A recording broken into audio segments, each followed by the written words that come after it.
Good evening, my friends, and it's time for something new because it's December and that means it's the time for Yule log, steamed puddings, and people's top 5 lists for the year as the year wraps up and we catapult ourselves into 2024 with much abandon. So I present without qualification my top 5 games of 2023. Some rules though. Rule number 1, this is not a list of games that came out in 2023.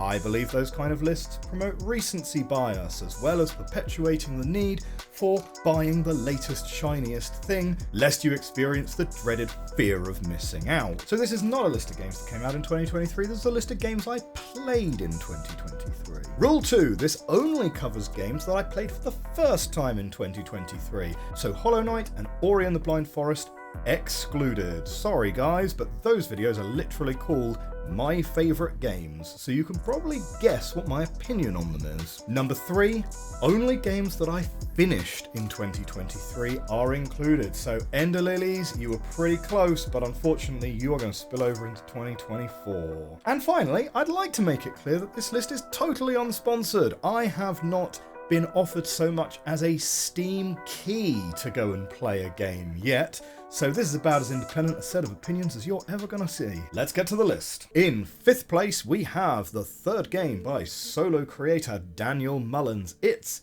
Inscryption, a love letter to collectible card games everywhere with plenty of in-jokes and references to Yu-Gi-Oh!, Pokemon, and Magic the Gathering. I would assume that Daniel, as well as having done research into all these games, is probably a player of quite a few of these games as well. In true Daniel Mullins style, expect twists, turns, and total changes in genre.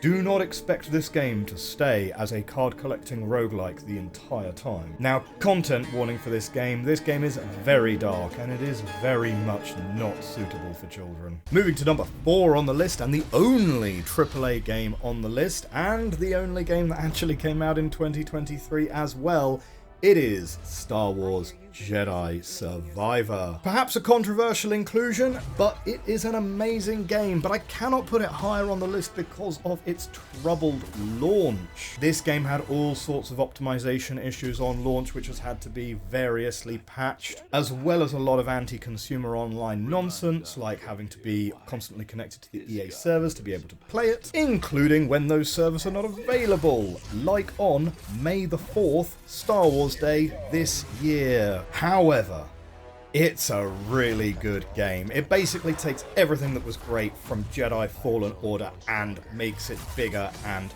better, and it creates a lot of extra new content for you, and there are more planets to explore, I think, and there are a lot more optional side quests. The combat is incredibly tight, and it's the only game I've ever played that really makes you feel like a Jedi. Although depending on which difficulty you're playing on, you might feel a bit more like Isla Secura rather than Obi-Wan Kenobi. Overall, it's the only AAA game that I've played recently that I would recommend. Number 3, and the game that got me recording my gaming content again, it's Tunic. Going back to one of the earliest videos of the year, I was about halfway through Tunic when I realised, this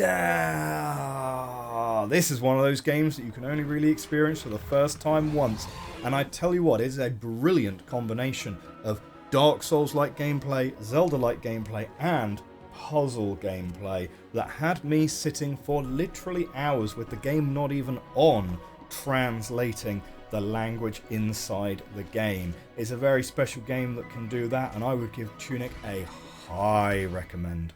On to number 2, and this will be no surprise to long-time viewers of the channel, it's Taiji. Taiji is a 2-dimensional puzzle game where through environmental clues you work out how to solve the puzzles in the game, gradually combining several rules together to solve more and more complex puzzles. It's a very well designed game. It enables you to complete the game without solving every puzzle, which is thumbs up from my point of view in terms of game design. But for really committed players, after you've beaten the main game, you can then go and do the museum, and after you do the museum you can then go and do the waterfall, and after you've done the waterfall there's then the hidden part of the map that you can then do to really nail the end game. It's packed full of content and it's cozy, it's contemplative, it is cerebrally challenging. It is exactly the kind of game we look for on this channel. Cannot recommend Taiji highly enough. And finally, the number 1 slot, and possibly not a surprise to anyone, it's Riven and Myst in open brackets, because it's really impossible to separate these two games. Myst was a phenomenon when it came out in 1993. It was the best-selling PC game ever until The Sims came out in 2002. But Myst does have quite a simple hub and spoke level design to it. It has a lot of really great puzzles in there, but Riven basically took what was great about Myst and made it bigger and better and really, really perfected it. So Riven is the better game, but Myst gets the credit for obviously being the first one, and it's like 4 years older.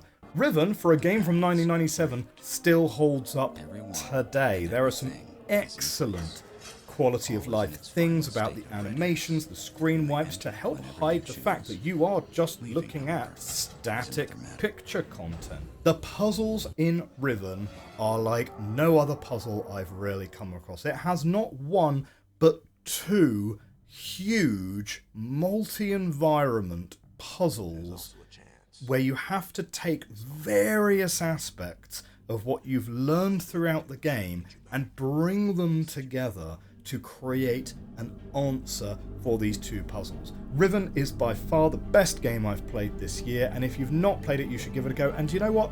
I don't think you need to have played Myst to really enjoy Riven, so give it a shot. And that's going to wrap up my top 5 games of this year. What did you think? What did you play this year for the first time that you think I should have a go at? I'm always looking for great game recommendations, so put it in the comments below. What was the best game you played this year for the first time? With that, I hope you guys have a great Christmas and a Happy New Year. Bye for now.